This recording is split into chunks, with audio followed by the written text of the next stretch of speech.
Israeli reserve জেনারেলের সতর্কবার্তা।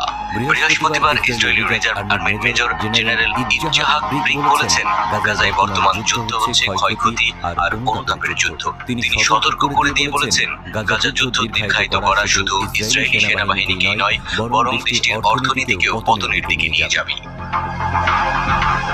Israeli সম্প্রচারকারী channel 13 এর সাথে কথা বলার সময় ব্রিক জানিয়েছেন, ইসরায়েলি সেনাবাহিনীর অবিলম্বে পুনর্বাসন প্রয়োজন এবং স্থলবাহিনীর সংখ্যা বাড়ানোর জরুরি প্রয়োজন রয়েছে। যুদ্ধ দীর্ঘায়িত হওয়ার ক্ষেত্রে সেনাবাহিনী এবং ইসরায়েলি অর্থনীতির পতনের দিকে পরিচালিত করার কারণগুলিকে সম্বোধন করে ব্রিক জানিয়েছেন, গাজায় বর্তমানে সৈন্যদের প্রতিস্থাপনের জন্য সৈন্য নেই, আবার আন্তর্জাতিক অঙ্গন থেকে বিচ্ছিন্ন হয়ে পড়ছে ইসরায়েল, যে কারণে দেশটি শ্রমিক সংকটে ভুগছে।